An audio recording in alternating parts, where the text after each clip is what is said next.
Sur le côté historique de la Sologne, on va découvrir que la Sologne a un voile antique présent extrêmement actif. Tous les noms des origines de villes, des rivières ou même de certains arbres sont d'origine gauloise. Et il y a certaines villes qui sont très connues comme Vierzon, Neuvy-sur-Baronjon, Nain-sur-Beuvron, Pierrefitte qui est d'origine aussi gauloise, Salbris, Souham ou La Motte-Beuvron sont des mots qui sont d'origine gauloise. C'est une lorica segmentata, donc c'est une cuirasse faite de segments de fer assemblés par des liens de cuir. Ah, parce que sur les épaules, j'imagine. Dans l'autre sens, comme un gilet. Ah ouais. Donc en fait, les légionnaires romains s'habillent à deux. Donc ça, hop. C'est lourd, c'est lourd. Ouais, lourd quoi. Ça va, Ensuite, on vient après c'est ficeler sur le la devant. durée que ça risque d'être. Par exemple, La Motte-Beuvron, le beuvron, c'est un mot qui vient du castor bébert, enfin qui vient du gaulois bébert qui signifie le castor. Donc le beuvron, c'est le castor. En plus, franchement, t'as le, Ouais. le style Je fais romain. Ouais, tu fais romain. Il est encore plus beau que naturellement. Voilà.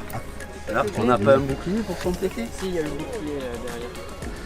Souham, le petit village de Souham, était sur la voie romaine qui allait de Bourges à Orléans, donc les deux grandes capitales Bidurige et Carnut.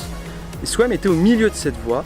Et Souham, ça signifie la place forte ou le caractère fort de cette rivière. De quel côté vous êtes? En vrai, on est vainqueurs.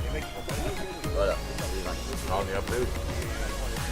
La Salera Briva, eh bien, son nom est très simple, c'est que lorsque cette voie gauloise a été déviée par les Romains, elle est passée par un gué de la Salera, qui est la Saudre, et on a construit un pont, un Briva, qui est devenu Salera Briva, le pont sur la Saudre.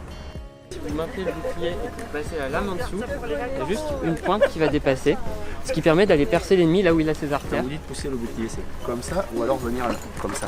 Comme ceci, ouais. Là, Et là, si vous collez le glaive en dessous, voilà, il dépasse un petit peu. Et donc on vient juste percer l'ennemi au niveau de là où il y a les artères principales. Et choc, donc percé, le coup derrière choc, la tête, percé. ça serait pam, pam, par exemple.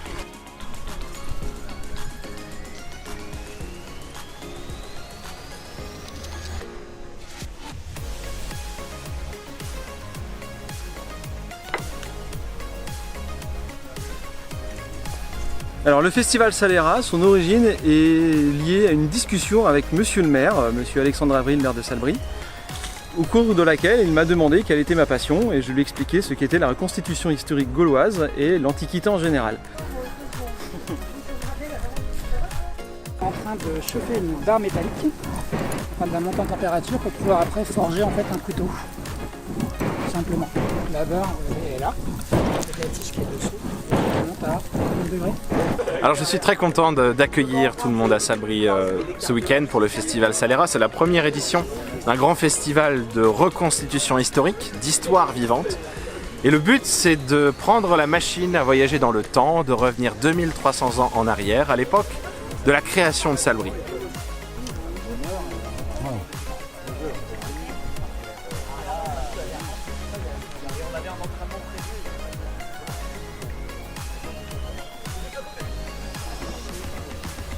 Sur les rives de la Sauldre s'installent alors des Gaulois à la frontière entre la tribu des Carnutes et celle des Bituriges.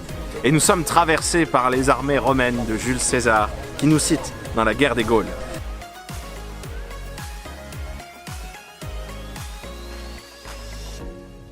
Et que cite-t-il? Il cite le franchissement de cette rivière qu'il appelle Salera, d'où le nom du festival, et du pont de cette rivière, Salera Briva, qui a donné le nom de Salbris. C'est ce qu'on appelle un micro extérieur. Alors, c'est pas le micro de la radio, mais c'est un micro tout de même. On vous invite en tout cas ce samedi, mais aussi toute la journée de dimanche à partir de 10 h à venir, alors non pas à Salbris, mais à Salera. C'est bien Salera.